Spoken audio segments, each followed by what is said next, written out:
Welcome to Shocktober. The Byword is celebrating the return of the spooky season with another month of nerd nightmare. So stick around.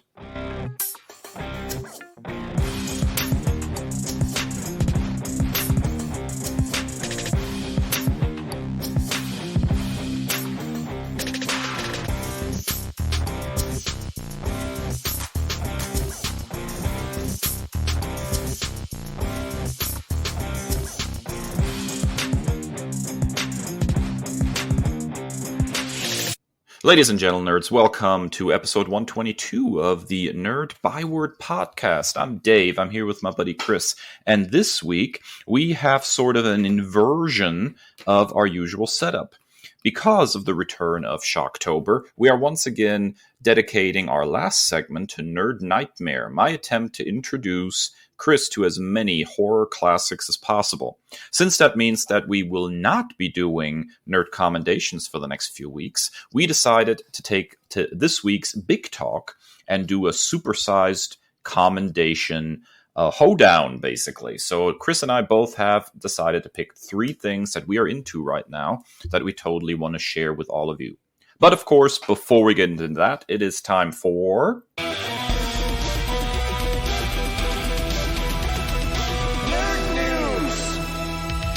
Kris, what's new? Well, I forgot my overalls if we're having a hoedown, but so there's been a lot of buzz surrounding D23, or at least there was beforehand, that the Fantastic Four cast would be revealed, and a lot of other hopeful things leading into it. So it was a bit lackluster in what was actually revealed, but the things I'm just going to go over the highlights of what we did get. Namely, probably the most standout things were trailers for The Mandalorian Season 3, the new Willow franchise, which is, I guess a continuation from the older film. Fans in person got a first look at Indiana Jones 5 in the department of why in the hell are we doing this? We had the cast reveal of the Thunderbolts, which includes a lot of repetitive powers. So, of course, we have La Contessa Valentina de Allegra de Fontaine by Julia Louis-Dreyfus, David Harbour's Red Guardian, Hannah John Common's Ghost, who is holding all of the representation on her shoulders as the only non-white character in the bunch, Wyatt Russell's U.S. Agent, Olga Kurilenko's Taskmaster, Sebastian Stan's Bucky Barnes, and Florence Pugh's Yelena Belova. We also got to see the lovable trio of Brie Larson, Tiana Paris, and Aman Vellani in anticipation of the Marvels. And we did get a trailer for Werewolf by Night, which is going to be premiering soon by the time this episode drops. So MCU is full-fledged into the spooky season. Dave, are you buying into Werewolf by Night? I think I'll be checking it out. I don't have much of a history with the comic, to be honest with you. I'm gonna have to kind of punt back and actually read that sucker. So that is definitely something that I would probably want to check out before the series pops up. The thing that actually excited me the most out of all of this stuff, yes, I'm gonna kind of be weird again, is Willow. I love the original Willow movie. I think it's an absolute blast of a movie and so underappreciated. And so the fact that they're actually bringing this franchise back is really, really cool. I really, really hope that they find a chance to maybe cameo or something of Val Kilmer, at least, because his character in that movie was an absolute blast as well. So yeah, I mean, all of D23, the thing that got me most excited was Willow. Of course, I'm looking forward to The Mandalorian Season 3. The MCU stuff is kind of, leaving me cold right now because, I need more. I don't have a real connection with the Thunderbolts franchise. So I can't really speak to like the comic accuracy of that team. It's probably not very accurate. It seems like, the dirty leftovers of everything that's been going on in Phase 4 kind of thrown together. But on the flip side, I don't exactly have an issue with it either. I know there's been a lot of posts on social media. All these people basically have the same powers. But I have never been one of those people that sits around and, combines characters based on their power set to try to build like a team. Like when people are like, oh, who would be on your, ideal Justice League? I'm not, well, this is the Brawler and this is the Med. I'm not that guy. I'm much more interested in character. How would the characters bounce off of each other? And that's where I think this team actually has potential to be interesting. When you take Bucky Barnes and Yelena Belova already right there and you put them in a room together, I think there's potential for some very interesting character interactions. When you put, Red Guardian in a room with our US agent, I think that is going to be a lot of interesting character interactions. So I think there's potential there. For interesting character interactions, there's potential there to do more with characters like Ghost and Taskmaster, which didn't get as much to do as they should have in their original appearances. So I'm fine with that as it is. I'm also fine that we haven't heard anything about Fantastic Four because I don't want them to rush this thing. I'm fine that we still haven't heard anything about any movement on an X-Men franchise because I don't want them to rush that stuff. I'm perfectly fine with the way things are going right now, I guess is the best way to put it. I think my greatest frustration with the pivot to nerd media being the in thing right now and like being such an influx of material is the lack of patience. That's my greatest frustration. The overwhelming criticisms that I've seen of the Rings of Power, for example, is like there's not enough action, there's not enough going on, and it's boring. And like at the same time we're seeing the same thing with the MCU and like phase 4. Like phase 4 is so boring. You just saw a 21 film masterpiece.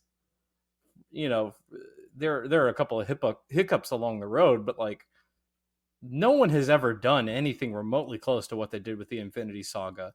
And so you just said goodbye to Robert Downey Jr. and Chris Evans in two of the most pivotal roles in that franchise, and you're expecting the exact same thing.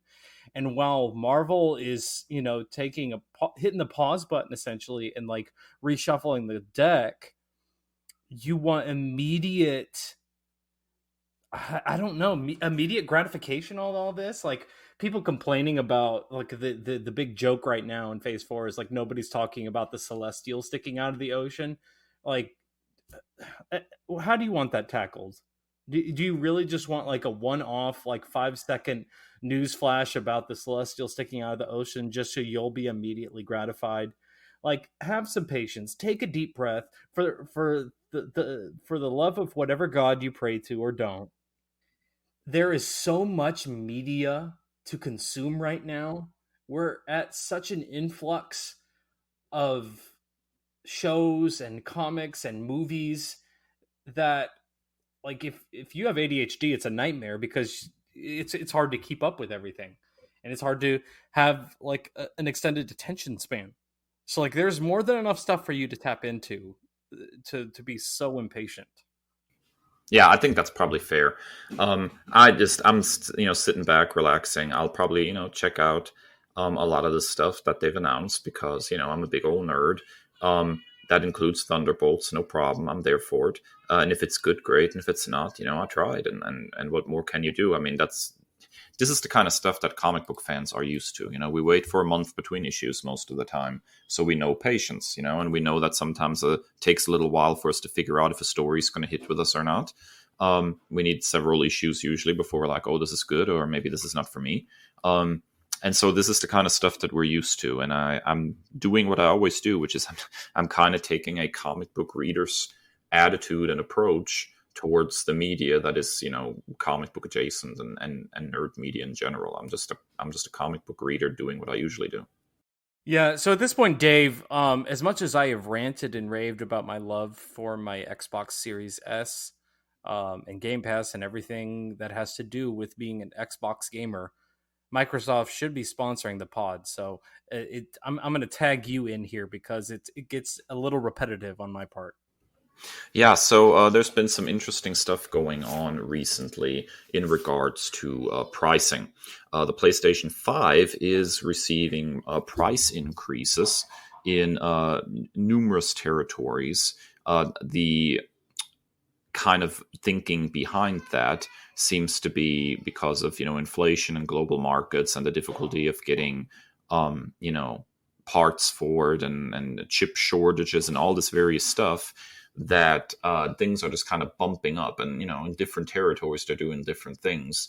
Australia, for example, is going from like my goodness, it's going to up to like 750 Australian dollars and something. Oh no, it started at 750 Australian, it's going up to 800, right? So it's bouncing up. In the UK, the disc edition is going from 450 pounds to 480 pounds, right? In the European Union, it's going from 500 euro to 550 euro.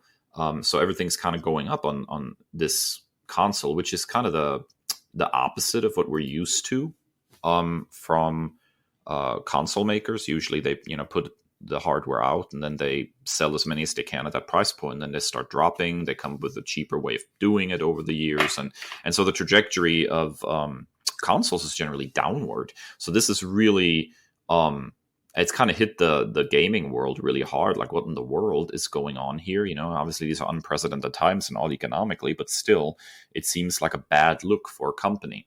And needless to say, Xbox is already capitalizing on that, because while in Japan for the Tokyo Game Show, Phil Spencer appeared on CNBC and talked about some of the business things that are going on with Microsoft, and their attempted appeal to more of the Japanese market, which they've never really done very well in capturing, and so on and so forth. But then they brought up these price increases for the PlayStation, and here is what Spencer said. Here's a quote. "We're always evaluating our business going forward. I don't think we can ever say on anything that we will never do something. But when we look at our consoles today, Series X and Series S, we think value is incredibly important. We love the position of the Series S in the market, which is our lower cost console. Over half of our new players that we're finding are coming in through the Series S. And I can definitely say we have no plans today to raise the prices of our consoles. We don't think it's the right move for us at this point to be raising prices on our consoles." Now, obviously, with Xbox being attached to Microsoft, they have much deeper pockets, and so they can probably take a bigger hit when it comes to these, economic times. But as I mentioned, it's just not a good look for Sony. This is not the only topic that came up. There was also the topic of, competitiveness in the video game market.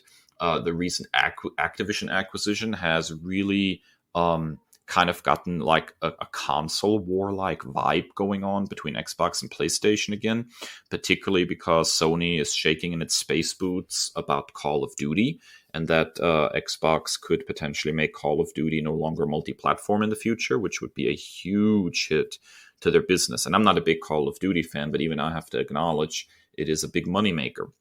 And so the topic of acquisition came up, and here is what Spencer said about that. "Tencent is the largest gaming company on the planet today, and they continue to heavily invest in gaming content and game creators. Sony is a larger business than we are in gaming today, and they continue to invest. When you look at the investments that we've made, it's a highly, highly competitive market. We strive to be a major player here, whether that's investing in our internal teams or building new partnerships." So in essence, with people criticizing Xbox for basically buying up all these studios, it seems like Spencer is indicating that Xbox has no intention of stopping that as they try to build a more competitive company when it comes to going up against companies like Tencent and Sony. So very interesting stuff coming from Xbox, and I think once again I feel very positive about all of this stuff. What's your take, Chris? So at the risk of sounding like this is a repeat episode, I mean, like I've been an Xbox gamer since the initial release of the first Xbox console. So I've been almost, what is it, 20 years now as an Xbox gamer, and I've never been happier. I mean, when you combine things like Xbox Game Pass and you're getting AAA releases on the day that they're released at no extra cost, in addition to your $14.99 a month or what have you. I mean, like, I'm extremely happy. I recently upgraded to a Series S with like the Affirm payment style, so I'm only paying like $25 a month for a brand new console. it's just an embarrassment of riches. And as someone who, you know, has never had a lot of financial means to just, you know, just go crazy with, I have to be very methodical in my purchases, and I have to be very frugal in my investments. And when it comes to media, when it comes to entertainment, when it comes to leisure activities, you'd be hard pressed to find from me a better investment when it comes to Xbox. Um, I could not be happier. And the fact that Xbox is holding steady on their price points, and the fact that you can get a Series S for, I don't even know what I paid for, like 250, $300, while Xbox, or excuse me, while PlayStation is going upwards of 500, $750. And they're really relying on the elitism when it comes to the gaming community. Like most of the time, and I've detailed this ad nauseum as well, is like the experience that I have when I come into contact with people who are PlayStation gamers. It is grossly elitist. And so you can have your elitist attitude and you're holier than thou-ness over there, while I'm saving $200 on a console and saving countless dollars when it comes to free releases. So I'm very, very happy with my purchase. And it's a really great time. More on that in our Byword Big Talk. Yeah, so I think that's my cue to go ahead and say what you think of these news stories. Find us on social media. You can find us on Twitter and Instagram at NerdByword, and individually at that Nerd Dave and at that Nerd Kris. And I do not want to stand in the way any further of getting to this Byword Big Talk, so stick around, because after the break, we're going to give you a triple dose of Nerd Commendations.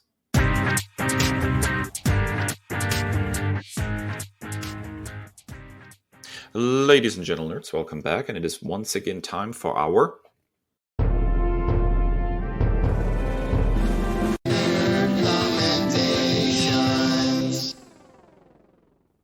I feel awkward here. Should I play the Byword Big Talk jingle, or should I go ahead and play the Nerd Commendation jingle? Because this week, the Byword Big Talk is a king, dare I say queen-sized, Nerd Commendation, as Kris and I are celebrating Nerd Nightmare in our usual Nerd Commendation slot. We wanted to make sure that you don't miss out on us discussing all of the cool stuff that we are currently reading or playing or watching. Really, in my case, just reading, I'm going to be honest. And so we're going to jump right in with Kris giving us his first recommendation. Kris, what have you got for us? Listen, man, I know that I am always the person who rails against the temptations of nostalgia, even though we just had a recent episode where we had some nostalgic exceptions. But I made another big exception here. And one of those, I pre-warned you that the Teenage Mutant Ninja Turtles will always find their way into my heart, no matter the year of release, no matter how rampant the nostalgia bait is. And it almost feels like we were prophets in a way, Dave. Remember like a year or two ago when we were just begging for a Ninja Turtle video game release, and we had a 2-for-1 special this year with the previous Nerd Commendation in Shredder's Revenge. And now we have the Cowabunga Collection. So the Cowabunga Collection compiles 13 different TMNT games that were developed by Konami between 89 and 94 on a various collection of platforms, whether that's the NES, an arcade, a Game Boy, the SNES, the Sega Genesis. I mean, this is an embarrassment of riches, and this is well worth a purchase. I think it was $39.99 that I got it on the Microsoft Digital Store. And while I am cautious when it comes to nostalgia for nostalgia's sake, I put a Twitter post out there that was really, when I realized what was happening, it was really powerful for me emotionally.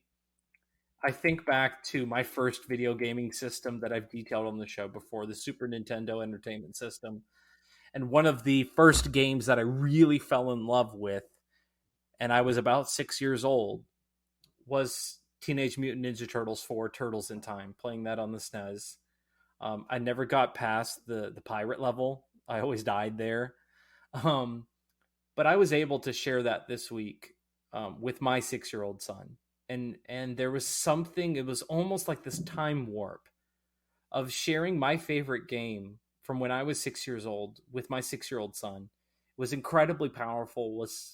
I was like tearing up as we're not just like having him play this game, but we're playing couch co-op multiplayer, something that we have begged video game developers for. In the age of online multiplayer, we have begged video game developers far and wide to please give us more couch co-op. And our prayers were answered, Dave, in this game. And so it was really, really cool. I was Raph. He was Leo. His favorite's Leo. I can't slide him for that. And when he turned to me and said, "Daddy, we make a great team," I said, "No, son, we make one shell of a team." And it was a really powerful moment for me as a father. And so go get the Cowabunga Collection. And Dave, I know as a proud nerdy dad, as soon as your little guy can hold a controller, y'all need to jump on this Cowabunga Collection. I'm ready for it, man, because I'm a big fan of old school beat 'em ups and stuff, and so Turtles in Time looms large in my life as well. Maybe not quite as large as in yours, but I'm a big fan of this. I have to ask you, Chris, since you're nerd commending this sucker, are the Game Boy Turtles games on here as well? Yes. So we've got Follow the Foot Clan, which I know that you have expressed love for as well. So yes, Follow the Foot Clan, Back from the Sewers is on there. Radical Rescue. I mean, you name it, it's on there. And what I love about this, especially with like the arcade versions of the game, I remember as a kid being so frustrated because I would just die and I'd have to start from the beginning. So the advent of being able to save your game progress, and if you press the start button, it literally says that the control is to insert coin. So my son KJ had a lot of fun with just pressing the start button over and over and over again. And he had 205 lives the last time we checked. So I know that I complained a little bit on Shredder's Revenge of the level of difficulty. Now, I put that on normal. I should have put it on easy. But the fact that we're not worried about the level of difficulty, which something that modern video game developers I have railed against because it's so frustrating as someone who has, health issues that keep me from having the best reaction time in the gaming world. But the fact that we essentially have endless lives and it's all just vibes and it's about the experience with your family, I can't say enough about that. Yeah, it's exciting that this kind of stuff is being re-released. I'm a big fan even of like the Mega Man collections from a few years ago, the Castlevania collections. So much of classic gaming is being preserved and made available. And as somebody who's a big fan of those eras, it's great that we're going to get access to these things on modern consoles. Heck, GoldenEye is getting cleaned up by Rare, and it's coming to Game Pass. I mean, how crazy is that? I saw that. How was that not our nerd news story, by the way? Oh my god! Yeah, we definitely need to talk about that at some point. Maybe when it's out, we can play it and kind of get a vibe for it and see how well they did, polishing it. But I'm just a big fan that all of this stuff is being preserved, Chris. Okay, so Dave, get your bleep button ready because you're definitely going to need it for the Nerd Nightmare segment.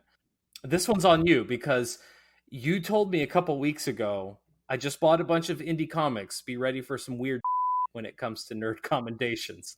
All right, so what's first up on your weird nerd commendations? Well, this might not be as weird as you actually think, since this is from Image Comics. And can I say that it's way overdue that I got my grubby little hands on this series, because I bought the first volume in trade paperback a few years back and read it and was really, really fascinated by it. I thought there was something here immediately that I can get into. And then I completely lost track of it. And in the meantime, the series is completed. Back in 2017, they started releasing, the deluxe editions, which I got my grubby little hands on. And this is what I'm talking about, man. This is the good stuff. We're talking about Image Comics, a series called Revival. And Revival is written by Tim Seeley, whose work I have spoken about on the pod before, as the guy who created and wrote most of the various hack slash miniseries. So, this sort of tongue-in-cheek take on slasher films, which is, has sort of a following online, I would say. But this completely blew me away because it's so far removed from the other stuff that I've seen. Seeley write. The artist on the series is Mike Norton, who has done various stints in superhero comics here and there and everywhere. But again, his work here is something completely different and really blew me away. So the best way to describe this book is that it's rural noir. It's sort of a mystery set in snow-covered Wisconsin. Here's the tagline from Image Comics. One day in rural Wisconsin, the dead come back to life. Now it's up to Officer Dana Cypress to deal with the media scrutiny, religious zealots, and government quarantine that has come with them. In a town where the living have to learn to deal with those who are supposed to be dead, Officer Cypress must solve a brutal murder, and everyone alive or undead is a suspect. A beautiful farm noir that puts a new twist on the zombie genre. Dude, I can't even begin to describe how well this sucker is written and how cool the art is on this. It does all the kind of things that a horror movie is supposed to do. There are, the scary moments, there's the gross out moments, and boy, oh boy, does the art carry those moments well. But it's also a great mystery that literally does not get resolved until all the way to the very end of the series. So you might as well strap in, because the central murder that is, the sort of the main subject of this, it definitely takes a while to figure out, especially also how it ties in to the larger mystery of, how did all these people suddenly come back from the dead, and what's the purpose behind this? The relationships are fascinating in this. There's so many interesting relationships going on. Dana Cypress, it works, for her own father, the sheriff. She, has a younger sister, and they have a very complicated relationship. The sheriff harbors a secret from the past. She has a son, Dana Cypress does, and is divorced, and so she's dealing with that situation of sharing custody and trying to raise her kid right. There's something going on in the woods. These glowing figures, and what do those mean? And do they have a connection to the revivers? It's just such a cool horror / mystery series. I absolutely adored it. Every little detour in it, every like narrative twist. The art is absolutely gorgeous. It was 47 issues. It's been collected in 4 deluxe hardcover collections, and is absolutely highly recommended. It's an absolutely fantastic series. You had me at Tim Seeley, my guy. My favorite DC comic, probably that I've ever read outside of Farscape, because it's untouchable, it's ineffable, it's a perfect book. Tim Seeley wrote the latter parts of Green Lanterns, one of my favorite DC reading experiences, with my one and only Jessica Cruz. So I'm there. I'm in simply on Tim Seeley being attached alone. So I'm in. It's fascinating how we come from completely different angles to this guy, because Seeley for me is the hack and slash guy, and I absolutely love hack and slash. I love it. It's such a great send up of, slasher flicks and that whole mythology around them. And then you come to him from the superhero side, and here we are meeting in the middle on a book that I think you're going to find really interesting. It's almost Nerd Nightmare adjacent, just because it has those horror infused elements to it. Man, it's just such a fantastic book. It really blew me away. All right, Kris, what is your second recommendation? All right, Dave, we may need to clear this out, because this may be the hottest take I've ever had. Maybe it's not that hot. I have no idea. X-Men Red by Al Ewing, a previous Nerd Commendation. It might be the best comic book I've ever read, issue for issue. I just read the 6th issue this past week, which was released.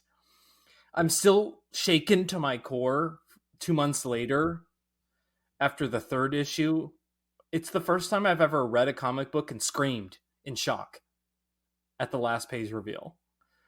It is consistently, like, if you loved Immortal Hulk, like, this is in that same vein of just, like, consistency from issue to issue of just, like, top tier writing, character work, deep, intuitive character exploration.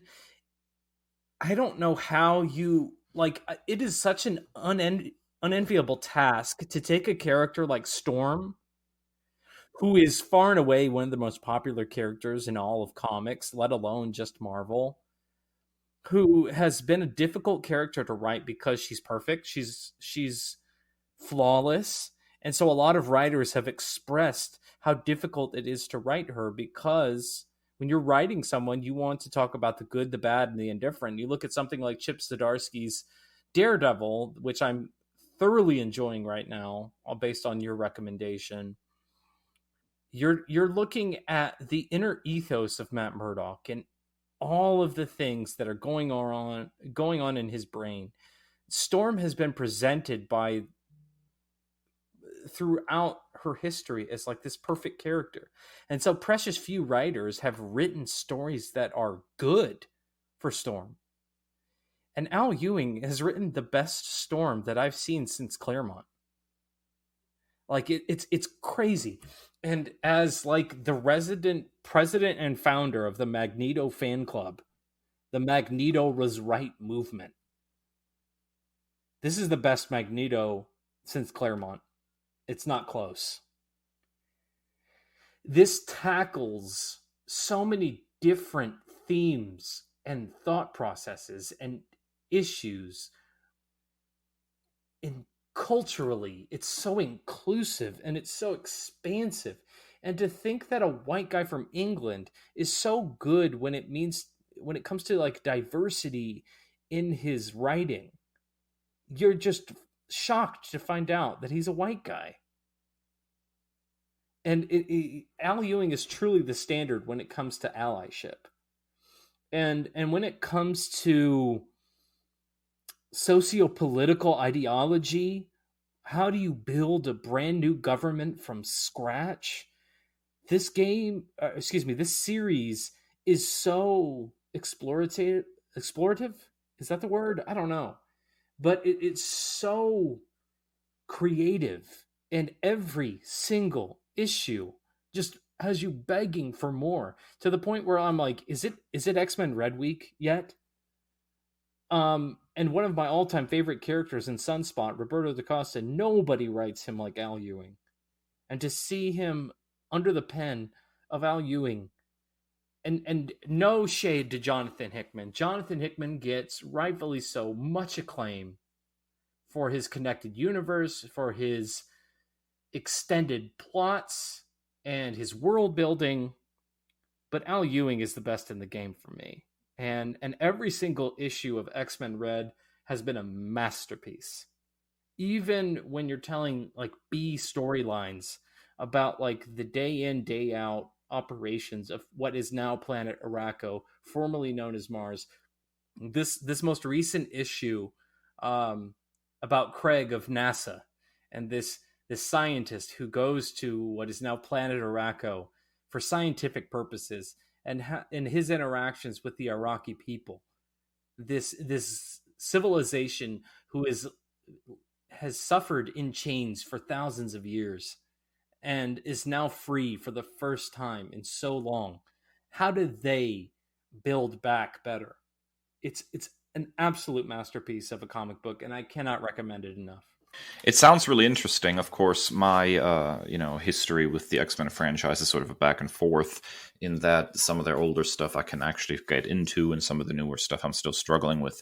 However, Ewing is just a really good writer, so I'm definitely willing to give this one a shot. I should have known there would have been at least one X-Men recommendation in there, Kris. Yeah, well, you know me. I'm nothing if not consistent. Now, Dave, are you going second language on me? I kind of am. Let's get a little Belgian up in here. So I had it's not a secret to any of our listeners that I've grown up in Germany, and because of that, I had some interesting reading experiences as a kid. I've spoken before about this very cool Mickey Mouse detective series that I can't seem to find in English anywhere. I'm a big fan of the Asterix books. And I have to say, Lucky Luke is another one that I absolutely adored when I was a kid. So a lot of this European comic book market, which is very, very different in a lot of ways. When you're looking at European original stuff, a lot of that stuff is usually released in hardback. It's significantly larger, in my experience, than the American comic book format. There's just a lot to love there. And so I have recently decided I'm going to try to get back into some of these European style books. And thankfully, I found that there is now a sort of conglomerate of European countries that have gotten together, and with support, actually, from the Creative European Program of the European Union. They are trying to get more European comics out there into the world translated. And so Europe Comics is now big on my list as a, I guess, quote unquote publisher that I'm, really pursuing some of their output. And my first attempt at getting back into some of this stuff, I had to absolutely check out immediately, just because of the very, very cool art. Immediately very striking, even on the covers, is Elle's. That is ELLE, and then in parentheses an S.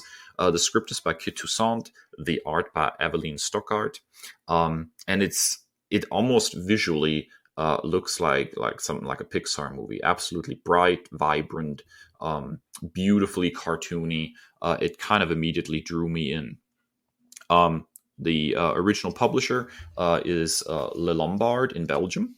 And the story tagline, according to Europe Comics, is this: Elle is just another teenage girl, most of the time. Bubbly and good-natured, she wastes no time making friends on her first day at her new school. But Elle has a secret. She hasn't come alone. She's brought with her a colorful mix of personalities which come out when she least expects it. Who is Elle really? And will her new friends stand by her when they find out the truth? So a lot has been made online at various sources like Goodreads, that the first book, and there are currently 2 that have been translated, that the first book in the series, The New Girl, is sort of almost a beautiful piece of representation for people who suffer from dissociative identity disorder, as Elle has multiple personalities, each one with her own unique quirks and attitudes, and how she tries to navigate the various personality changes and how her friends try to navigate those changes, makes for, fun hijinks. It's very, light-hearted storytelling, really. There's not any, end of the world stuff that we can talk about here, which is a nice change of pace, because so much of what the American comic book market puts out is, action-oriented or horror-oriented. And this is very sort of, I don't want to say all ages. I think the age rating that Europe Comics recommends is like 12 plus, but it has sort of almost a middle grades vibe to it. It's very, very cool. By the second volume, things start becoming, I guess, leaning more and more into, I would say, like fantasy, as one of Elle's personalities sort of takes over and doesn't let her surface again, and she traverses the inner workings of her mind, which is almost like a fantastical landscape, using various other personalities to try to help her surface again and reclaim her life. The artwork continues to be strong. It's a very, very it's just a very lighthearted and cool, but there still are stakes. I do want to point out that when we're talking about comic books, we're talking about, in the European market, we're generally talking something more akin to like graphic novels here. So the first volume clocks in at 90 pages, the second at 96. But they're just really, really cool, man, and totally worth checking out. I'll also note that Evelyn Stockart does something really, really cool with signaling to the reader which personality has taken over, as each personality has their own hair color. So although there is no actual visual change in story, it's not like, the other characters who are hair change or something. We always get a signal of which personality is in charge based on the hair color of Elle in any given scene. And that's a really cool shorthand. So this comes highly recommended. I think the third book is set to be released in translation in May of 2023 or March of 2023. So there is still more coming, but the first 2 volumes are out there and totally worth the look. Yeah, I love this. I mean, like, it's no secret what a language nerd I am. Also, when it comes to, media that's created in other countries, I always think back to Academy Award winning director Bong Joon-ho, and what he said when in his acceptance speech at the Oscars was when he said, once you overcome the 1-inch tall barrier of subtitles, you'll be introduced to so many more amazing films. And I think we have, as American consumers, far too often is this very narrow point of view and vision of what we should consume in media. And I think once we diversify that and open ourselves up to other possibilities, the world is our oyster when it comes to enjoying stuff. So I'm definitely going to have to check this out. And I do want to point out that if you don't want to have to try to like hunt this sucker down, like specifically, physically somewhere, I'm sure there's going to be a struggle there. It is available digitally through the Kindle and Comixology apps. And I do believe it runs about $3.99 for the first volume and $3.99 for the second volume. So once again, digital to the rescue. All right, Kris, what is your final nerd commendation? So this is the title that on this show in particular we have followed for several years. Both of us being very attached to the character of Spider-Man and his narrative journey. And so when this new creative team was initially announced and we saw the solicits, I was very apprehensive because while I think the absolute world of Zeb Wells, on the heels of a book like Hellions, which if it didn't win Eisner's, it certainly should have. One of the absolute best of the age of Krakoa titles. But then in the initial tease, you saw the tropes were all out and in full form. Peter Parker's broke again. He can't be with MJ. He's jobless. Norman's on the prowl. So I knew I was going to read it, but at the same time, I was just like, what is this going to be? Is this going to be a disappointment again? And I think it's time for all of us webheads to adjust our expectations. And once we do that, I think we're going to start enjoying these books a whole lot more.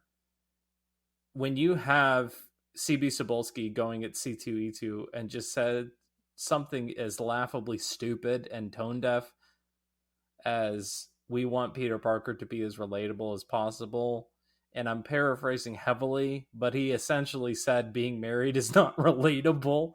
And so after you have a good laugh at that, if you expect them to be in wedded matrimony, you're setting yourself up for disappointment. At the same time, the ability of Zeb Wells, who I should have known better, to weave in and out of these editorial mandates, which they're as clear as day. What he's written in these first 9 issues is nothing short of miraculous. You might say it's amazing or spectacular. And I'm just such a fan for the voice that he gives to Peter. And so ignore all the obstacles of all the tropes of him being broke and MJ issues and all that jazz. What he's done with like the revitalization, for example, of the character of Tombstone, and the nuance that he's presented to that character. Anytime you have Robbie Robertson involved heavily, it's a good Spider-Man story. And so I'm just really a big fan of the quips. That's something that you and I both go up for when it comes to Andrew Garfield's Spider-Man. And when it comes to like the in-fight quips written by Wells, it's top notch. The jokes are always landing.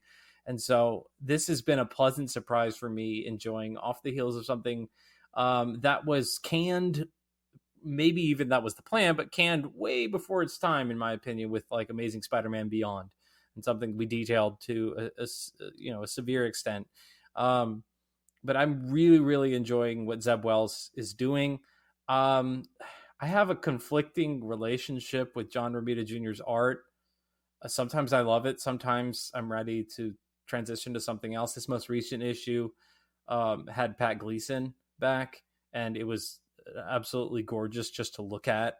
I love his take on the Goblin suit, or whatever we're calling this now. So I'm really, really enjoying what I'm reading from the Amazing Spider-Man title. Yeah, so I do too. Although I have a very sort of love-hate relationship with it, because I like what Wells is doing, specifically like with stuff like revitalizing Tombstone and the like.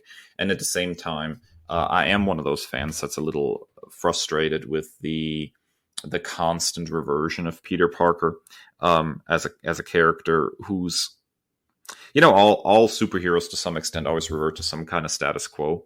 It's just that his status quo is so unfortunate for Peter Parker, and it's almost a sense that like every time he reverts, that editorial just loves seeing the character suffer and suffer and suffer, and not like in a fun like obstacles to overcome way, but in a almost masochistic. He has no money, he has no friends, everybody hates him.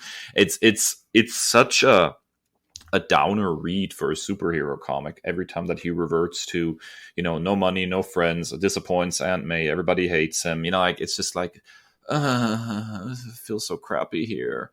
It's not a fun read at that point. So the things that Wells is doing, I absolutely love.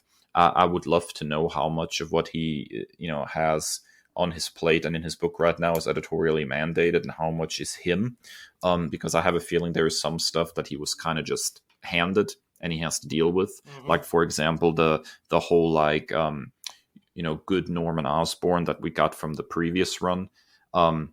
I don't think that's necessarily something I would have fun writing. It's like, oh, look, Norman Osborn had all his sins eaten away. And I don't think I would have fun with that. I'd have much more fun with, he's faking and secretly he's still a bad guy, and let's see what he does, That would be much more fun. So I don't know how much of this kind of stuff that he got stuck with.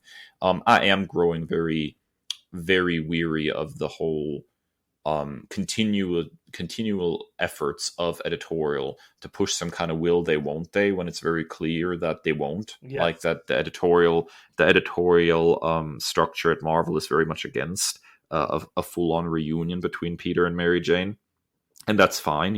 Then say that and do that, and don't try to like string people along who are still hoping for it, and when behind the scenes you're very clear that you're never going to do this. It's just not a fun read at that point. So those elements are not fun, but what Wells is bringing to the table absolutely is. Yeah, the whole Norman thing of it all, like, as much as I was enjoying the first couple of issues, when they introduced Norman into this, I'm like, okay, this is the point where it falls off for me.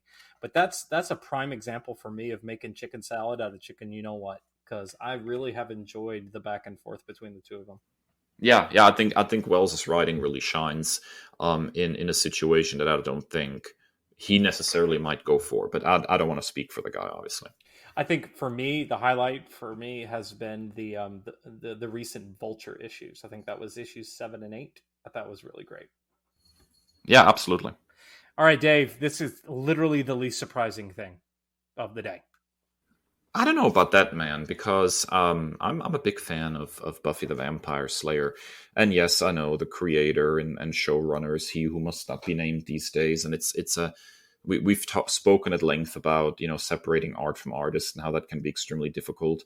Buffy, though, in particular, was so formative to me as a person, and as how I enjoy certain styles of writing and how I approach horror, and in versions of tropes and all of this kind of stuff. Really, in a lot of ways, starts in my life with Buffy the Vampire Slayer, and so I can't quite get myself to completely reject that television series, especially considering that he who must not be named was certainly not the only person working on this show. And I think it would be a discredit to somebody, for example, like Sarah Michelle Gellar and her stellar work in that show of bringing this character to life. I remain a fan. And so yeah, I very closely followed when, I want to say it was Dark Horse that had the license at the time. I may be wrong, but I know they were doing continuations of Buffy the Vampire Slayer after the series ended. They were doing a season 8, a season 9, a season 10. I think they went through like season 11. And they basically created additional seasons of the show, which was a lot of fun, kind of built on the mythology and the continuity. And I was totally there for it. And then Boom Studios got the license, and the book that they announced was a Buffy reboot. That's tough, man. So I don't think me talking about Boom's, reboot comics in a positive manner is a general given, because if you have a show and a continuity that you love and then they come around and they reboot it, it's not going to be your immediate reaction to say, oh, great, it's going to be the characters I love, but completely different, imagine a DS9 reboot and they recast everybody and we have, a whole new approach to Benjamin Sisko. Now he wears shades. I don't know. It feels odd. So I kind of went into the reboot books recently with some bit of trepidation and came out the other end saying most of this was actually really good. And as a Buffy the Vampire Slayer fan, I found a lot of this quite enjoyable. So, shocking development. It probably did not hurt that a woman wrote most of the 34-issue reboot series, Jordi Belair, and that the first volume featured art by Dan Mora. My God, do I love Dan Mora's work. Now, obviously, other artists rotated in, and eventually a new writer took over, which was Jeremy Lambert, who kind of wrapped up the series, which ended with issue 34. But still, the series is interesting. So this is, according to the tagline from Boom Studios, this is the Buffy Summers who wants that what every average teenager wants: friends at her new school, decent grades, and to escape her imposed destiny as the next in a long line of vampire slayers tasked with defeating the forces of evil. But her world looks a lot more like the one outside your window, as Jordi Belair and Russ Manning award winner Dan Mora bring Buffy into a new era with new challenges, new friends, and a few enemies you might already recognize. But the more things change, the more they stay the same, as the gang faces brand new big bads and the threat lurking beneath the perfectly manicured exterior of Sunnydale High, which confirms what every teenager has always known: high school truly is hell. So was this a flawless book? I would say probably not. There are elements of the original Buffy the Vampire Slayer run, particularly the first 3 seasons that were firmly rooted in high school, that have become sort of iconic. I think that Belair did a great job putting her own spin on some of these things. I think probably the biggest victim of this sort of reboot, it was the romance between Buffy and Angel. I think that's sort of, out of those first 3 seasons, one of the most iconic things. The sort of tragic, they want to be together but they really can't thing that was going on. That's really kind of completely been jettisoned in this. They also take one of the original series characters and promptly do something completely out of the box by turning this character into a bad guy, into a vampire, which came out of nowhere as well, and is kind of I think people will have sort of a love-hate relationship with that particular take too. But I think there's a lot to love here. I think the characterization of high school Buffy is pretty spot on. I like that Willow starts out right away kind of knowing who she is. We don't have this huge process of her figuring out that she's LGBTQ. And I think, her, starting the first issue right away with a girlfriend and knowing exactly who she is very, very good for the character and the character's trajectory throughout the series. It has very interesting spins on a lot of the characters, and at the same time, it feels really true to the spirit of what made the original Buffy great. I will also say that they kind of introduced the idea of a multiverse towards the end of the series, and then when the series ends, that continuity ends as well. The book has been relaunched as The Vampire Slayer, which features a completely different continuity again and new takes by a new writer on this character again. Everything is kind of reset. So it seems to me like Boom is not married to any particular continuity at this point, but is really playing around with the idea of sort of a Buffy multiverse and trying different series and seeing what sticks. That's a little disappointing because this continuity is interesting and it doesn't really go even sort of the full first 3 high school seasons, so we could have had more high school adventures from Buffy. But the reboot book also has put some interesting ideas forth already again, so the reboot of the reboot is also pretty interesting. So I really like what I guess Boom is doing with Buffy right now, even though it's pretty different in some respects from the original series. I'm here for it, and I'm really enjoying it, and I think most Buffy fans will probably enjoy at least something that is going on at Boom with Buffy the Vampire Slayer right now. I'm not gonna lie to you, Dave. I've been distracted ever since you said Cisco in Shades. Is that a Spencer for Hire reference? Yes, it is. Okay, nailed it. Man, that's a deep cut. Wow, that is a deep cut. Avery Brooks. I know my stuff. I know my stuff, man. I can't help it. I am a nerd. God. What can I say? Yeah. So I think it's way past time for me to get over my misgivings about He Who Shall Not Be Named and finally start watching Buffy. Although that I have umpteen things on my plate right now. I've been working on one that we've had in the reps. I'm about 80% through it, and it's taken me quite literally years. So I'm gonna have to push through so I can get to Buffy the Vampire Slayer. It's really an iconic series in a lot of ways, and you do, yeah. I mean, if you struggled with the time period nature of Farscape, I mean, you get a lot more of that here because it's about as 90s as it gets. It's a very 90s show. Just the creepy puppets. That's all. But Yoda wants words with you, my friend. But I think that Buffy the Vampire Slayer has a lot going for it, even to this day, in how it very clearly tries to invert some horror tropes and does some interesting stuff with the characters and creates a fascinating mythology. And there's so many cool things going on, and it does. Which is so weird given who the guy who created this show turned out to be.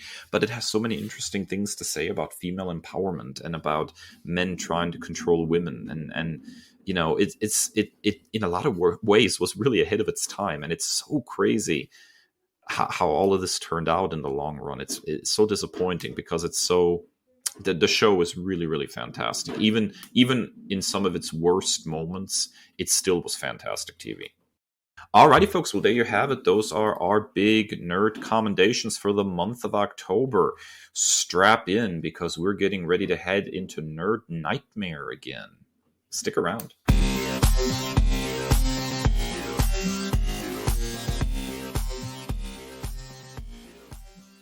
Welcome back, ladies and gentle people, and it's time for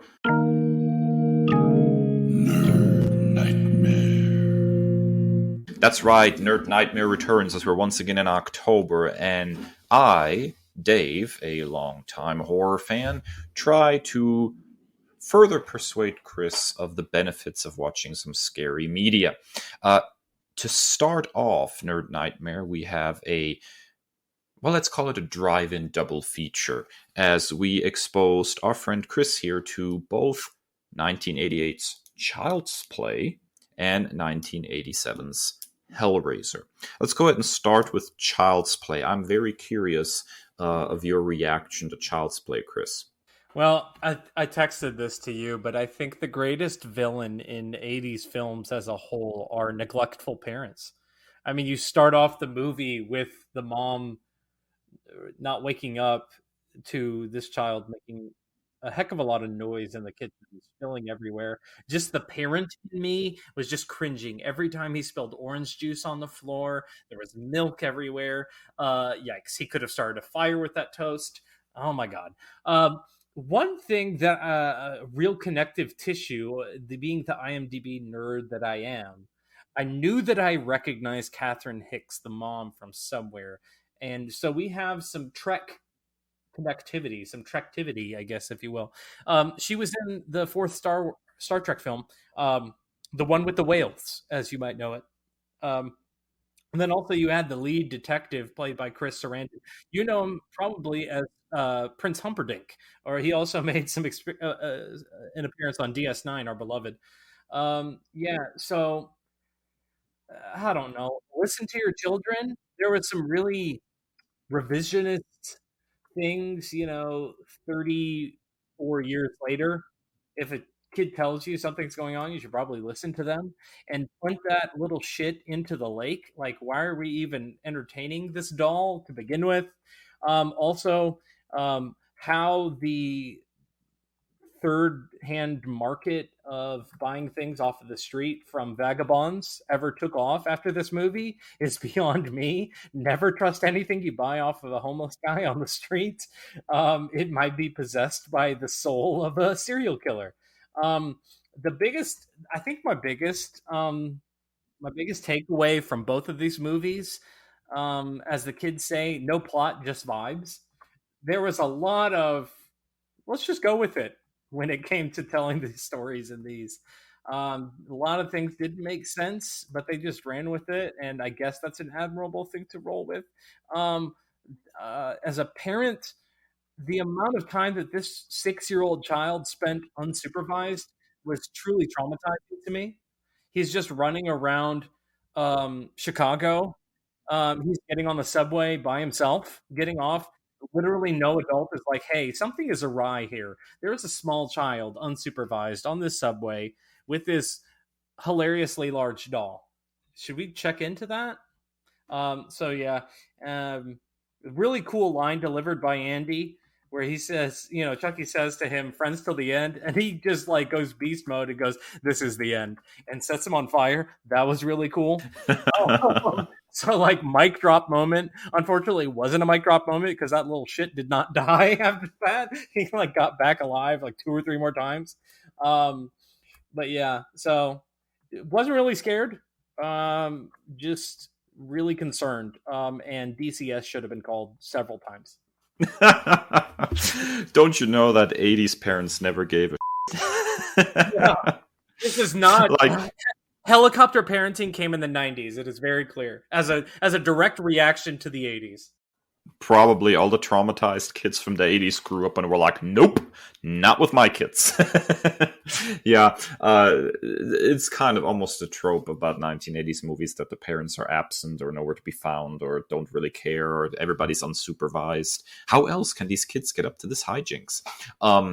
But, I really have a soft spot for the first Child's Play. I think the second one is sort of the perfect form of this movie. And then it kind of devolved into parody. But I think the first one still has a lot of good stuff. It's not really frightening, but it does go, as you said, kind of with the vibes. It's creepy, definitely. I really like how, if you know nothing about the movie and you like no advertisement or anything, just the way the movie is made for like the first half of it, you could almost think like, is Andy nuts? Is Andy doing all this stuff and he's just like projecting onto this doll like Andy's nuts, right? Like this is all Andy. There's no way it's the doll, right? It's kind of cool that they went with that. Even though you got to believe that the marketing probably included a whole bunch of look, it's a killer doll. But just devoid of that, you could almost feel like it's just like Andy's crazy and he's doing all these things. And then just like in the second half, it goes completely like chaos. Yeah. So it almost feels like 2 different movies. There's a turning point, and it's like, oh yes, Chucky is really doing this, and its own. It's kind of cool. But yeah, I don't think it's the most frightening movie, Chris. Absolutely. I do benefit indeed from 34 years of hindsight. So, a couple more funny notes. Number one, I had a My Buddy doll when I was growing up. I did too. And so like my mom kept talking about this like off and on when like the topic would come up, and even though I'd never seen the movie, so that was really funny. And then secondarily, another parental observation. Your best friend was just murdered or died in this house, and you slept in that same house that night. Seems weird, right? Yeah. Did you? I have to ask. Were you an only child? Oh God, no! I have 3 younger sisters. Well, see, that's fascinating because I always felt like my buddy was like the perfect doll for only children, you know, because it's like almost as big as you. You can pretend it's like a real person, you know. It's like I have no friends and no family, but at least I have my buddy. Now Um, I was the only boy, so I probably did benefit in that way. yeah, yeah, I was an only child, and I did have a my buddy, but thankfully I also make friends easy. So That explains so much. No, I'm just kidding. I would feel free to psychoanalyze me. I'm very curious what you're going to say next. What does this explain about me, Kris? But I absolutely still adore this movie. I think it's a really good fun time. Not to be like scared out of your mind, but it's definitely something I would put on like in the background on Halloween or something and be like, yeah, it's child's play, still good fun even after all these years. It's a very punny title. Oh God, it's just again, even the title is like, it's Andy, right? Like Andy's nuts. It's a Mm-hmm. child, you know. Like this is definitely Andy. I love that about this movie. Um, yeah. So the next one, I have some interesting thoughts on, but I'm definitely interested to hear your reaction to 1987's Hellraiser by Clive Barker. Yeah, get that bleep button back out. What the was this movie? Like it truly. What was this movie? Like I'm absolutely just like, what masochistic self-flagellation fantasy whatever was this? Like I don't like this even more so than Child's Play was just like no plot, just vibes. Yeah.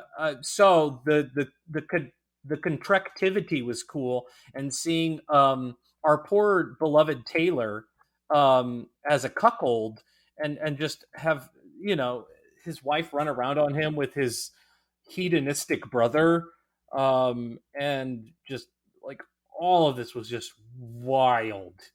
So shouts to Andrew Robinson, um, who really acted his ass off there at the end, and that was probably like the only saving grace of the film was his heel turn as Frank like wore his skin or whatever. Also, Kirsty, did you not see the large, like obvious cuts on your daddy's forehead, girl? My goodness. Also, Steve is a real one for going into that house. Like, girl, you better marry that guy because he was willing to go through it for you. Yeah, I don't have a whole lot to say about this movie. It was freaking weird. It was really, I can see why it's like a cult classic for like goth kids and stuff.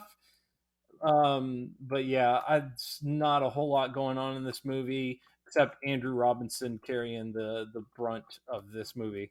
Julia's weird. She's just Yeah, she's just awful. I, I'm gonna point out that the whole wedding dress laying on the bed scene kind of did it for me with Yes, this movie. I was yes. I was Oh my kind of I was god! kind of Come on, I was kind of done with the movie at girl. that point. Yeah, that was some low stuff. So I was done with the movie at that point the first time I saw it. I am actually not a big fan of Hellraiser 1. I think 2 is a little better. I actually think when the franchise goes off the rails with 3 and 4, it is actually significantly better. One of the big things that they needed to harness was friggin' Doug Bradley as Pinhead. He has probably the best performance in this movie. And he is, in 3 and 4, I would say he's almost as iconic as like a Freddy Krueger. Like Doug Bradley's Pinhead is an icon of horror, but not because of this movie. And I think the second one is not much better either. But 3 and 4, when it's allowed to be a franchise that gets to be crazy in a good way rather than crazy in a weird way, it becomes significantly better. I actually enjoyed Hellraiser 3 the first time I saw it, and Hellraiser 4, which is Bloodlines, it kind of has this almost epic scope. It traces the history of the puzzle box from when it was made all the way into like the future. That one is really, really, really cool. But I have very little patience for this first movie. It just feels icky all the time. I don't feel That's my scared. It's biggest just that's my biggest takeaway. This movie is not scary at all. At no point was I scared. It's gross. Like the close-up shots on cockroaches and insects and skin being torn and flesh, it's just gross. So I was nauseated. I was nauseated throughout. And I think my biggest frustration is I was intrigued by the Cenobites and by Pinhead, by the design, and just like by pop culture, like being scared of the VHS box when I was in the video rental stores back in the day was scary enough. So I was interested to dive into that, but I was really underwhelmed by the lack of inclusion, the lack of explanation on the box, and everything surrounding the Cenobites. Like, why did we not spend over half the film there? We just wanted to go with the whole adultery angle. Like, that was not enticing to carry a movie.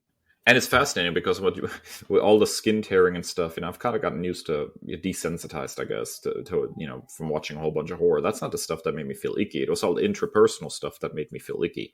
Like, the movie is icky on a storytelling level. So I'm just not a big fan of this one. I know I'm probably going to get some flack for that from other horror fans. It's an iconic movie, and I understand all that. But to me, Hellraiser didn't really get interesting until 3 and 4. I think those two movies are significantly more fun. And I do watch horror movies for fun, believe it or not. There's a thrill associated with it. This is a lot of fun to watch a good horror movie. But this just wasn't fun. It was icky. Alrighty, folks, there you have it. Our first Nerd Nightmare of the season. But don't worry, we'll return with more Nerd Nightmare next week. That's it for another episode of the Nerd Byword podcast. If you like what you heard, you could listen some more. We have a great back catalog of 121 episodes to check out. You can get on your favorite podcasting platform. You can subscribe. You can drop us a rating, a review, and never miss another episode. We are pretty much available on every podcasting platform that you can imagine. Apple Podcasts, Spotify, TuneIn Radio. We are there, including our very own spiffy website, nerdbyword.com. And be sure to check out Bureau 42's October reviews, which are going to be in companion with this, written by our dear friend, number one listener, at Lex Pendragon on Twitter. He has already written the Child's Play review, and by the time you're hearing this episode, you'll see both the Child's Play one and the Hellraiser as well. Be sure to check out the links in our bios on our socials for merch, for Discord server, all the good links that you need in your life. And as always, stay well and stay nerdy. The Nerd Byword is written and produced by Kris and Dave, two nerds with a love of all things pop culture. The podcast features music by Elle, with additional drops composed by Joe Biondi. Our show art is by Ashery Design. Find us at nerdbyword.com and wherever podcasts are available.